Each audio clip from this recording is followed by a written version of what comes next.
हाँ, तो हमारा सेकंड टॉपिक है न्यूनेटल डेवलपमेंट। सेकंड यूनिट का सेकंड टॉपिक है न्यूनेटल डेवलपमेंट। अब न्यूनेटल डेवलपमेंट क्या होता है? नवजात विकास। जब बच्चा पैदा हो जाता है उस विकास को न्यूनेटल डेवलपमेंट बोलते हैं। ठीक है, इसे न्यूनेटल पीरियड भी बोलते हैं।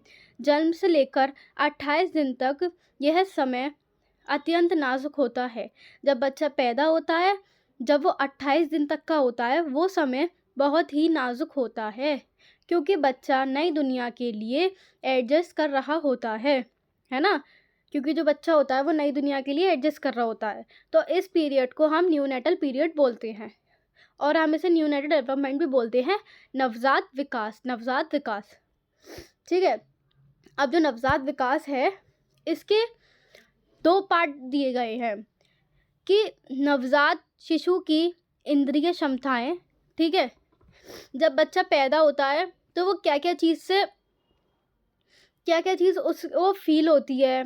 ठीक है, क्या क्या होता है और समझ में आ रही है उसकी क्षमताएं कितनी होती हैं, वो कितना फील कर पाता है, कितने हाथ पैर चला पाता है, कितनी उसके अंदर मेंटल वो है, कितनी उसकी आइज़ काम करती हैं। तो इसमें नवजात शिशु की इंद्रिय क्षमताएं।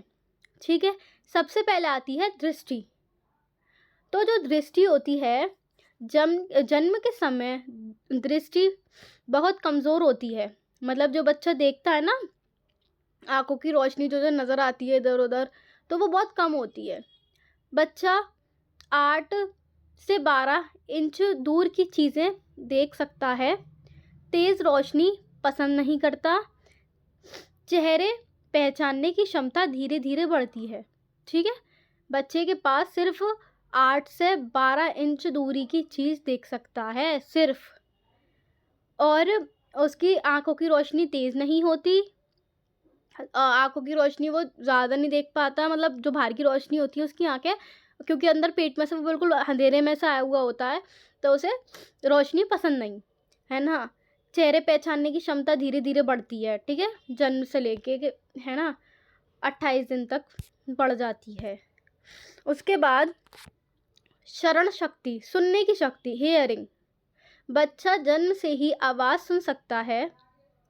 ठीक है, जब बच्चा पैदा होता है जब भी वो आवाज़ सुन लेता है बाहर की, तेज़ आवाज़ से चौंक जाता है। माँ की आवाज़ सबसे पहले पहचानता है ना। तो इसमें जो नवजात शिशु की इंद्रिय क्षमताएं में फर्स्ट पॉइंट हमारा दृष्टि हो गया, सेकंड पॉइंट हमारा श्रवण शक्ति हो गया, और थर्ड पॉइंट हमारा घ्राण शक्ति। तो घ्राण शक्ति क्या होती है? घ्राण शक्ति होती है स्मेल। नवजात शिशु की सूंघने की क्षमता अच्छी होती है। अपनी माँ की खुशबू पहचान लेता है, क्योंकि जब माँ अपना दूध पिलाती है तो बच्चा डायरेक्ट अपनी माँ के दूध को पकड़ता है, क्योंकि वो उस चीज़ से फील हो गया, उस चीज़ से अटैच हो गया है, उसकी स्मेल जानता है। ठीक है, उसके बाद आता है बच्चे के मुंह का स्वाद। मीठा स्वाद पसंद करता है बच्चा। कड़वे या खट्टे स्वाद पर चेहरा बना लेता है।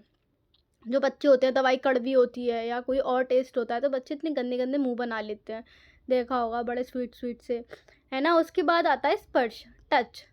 जो स्पर्श की संवेदन बहुत तेज़ होती है। गोद में लेने या छूने पर आराम महसूस करता है बच्चा। जब माँ गोद में लेती है तो गोदी में कितनी आराम से सो जाता है बच्चा, तो आराम महसूस करता है।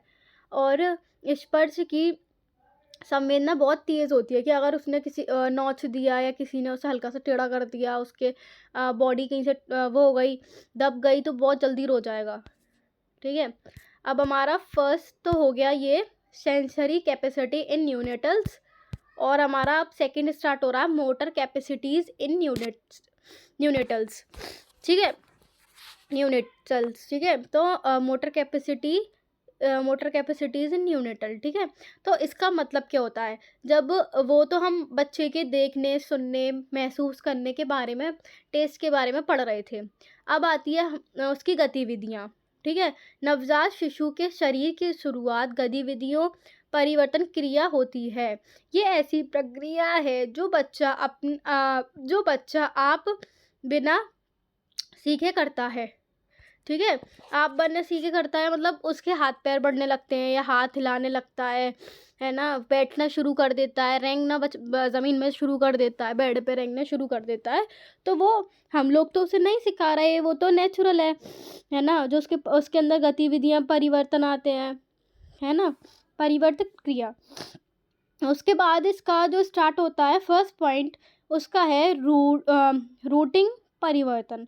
जब किसी का हाथ या कोई चीज़ बच्चे के गले को हल्के से छूती है तो बच्चा उसी दिशा में अपना चेहरा घुमा लेता है और दूध ढूंढने जैसे करने लगता है। समझ में आ रही है? जो रूटिंग परिवर्तन है, जब बच्चा जो होता है तो उसका हाथ या कोई चीज़ बच्चे के गले पे लग जाए, है ना, हल्के से छू ले, तो बच्चा उसी दिशा में अपना चेहरा घुमा लेता है और दूध ढूंढने जैसे काम करने लगता है ना, दूध ढूंढने जैसे करने लगता है ना। यह रिफ्लेक्शन बच्चे को माँ का स्तन ढूंढने में मदद करता है। जो बच्चे के अंदर रूटिंग रिफ्लेक्शन होती है वो बच्चे को कहते हैं ना, जो बच्चा होता है वो अपना माँ का दूध अपने आप पकड़ लेता है ना, तो वो रूटिंग परिवर्तन की वजह से होता है। सेकंड आता है सकिंग परिवर्तन। तो जो सकिंग परिवर्तन होता है, जब बच्चे के मुंह में कोई चीज़ जैसे उंगली निपल लगती है तो बच्चा अपने आप चूसने लगता है। यह रिफ्लेक्स दूध पानी के लिए ज़रूरी है। ये तो बच्चे में नेचुरली होता है, वो देखा होगा मम्मी की निपल अपने आप करने लगता है या फिर बॉटल की निपल करने लगता है, तो इसे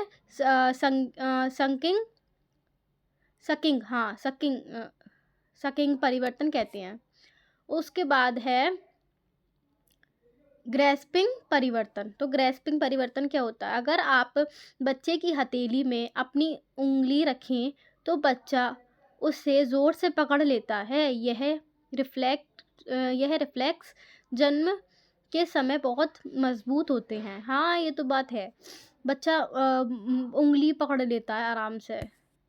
उसके बाद आती है मोरो रिफ्लेक्स।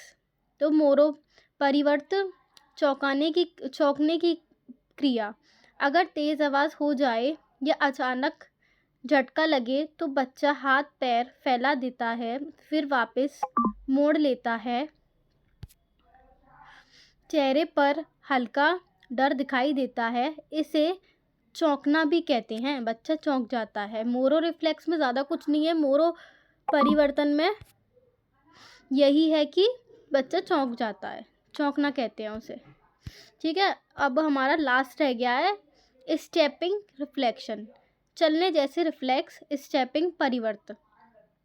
अगर बच्चे को खड़े होने की स्थिति में पकड़ा जाए तो ऐसा लगता है कि जैसे बच्चा कदम बढ़ा रहा हो, चलने की कोशिश कर रहा हो, या वास्तव में चलना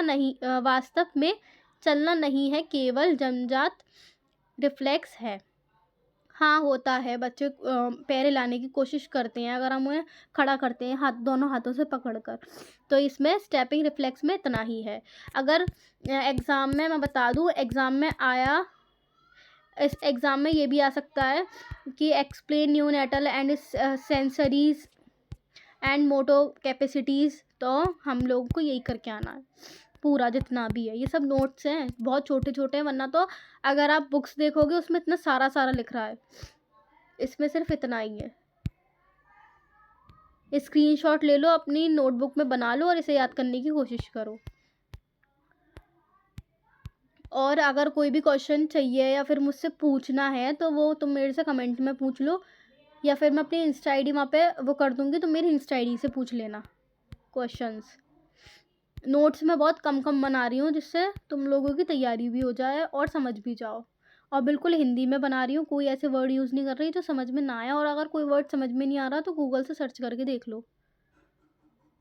अगर टाइम बचा, ये हमारा ये कंप्लीट हो गया, टाइम बचा तो मैं क्वेश्चंस भी करा दूँगी। ठीक है, और चैनल को सब्सक्राइब कर देना अगर पसंद आए तो वीडियो। सब्सक्रिप्शन ही चाहिए हम लोगों को तो बस। ठीक है, हो गया, बाय।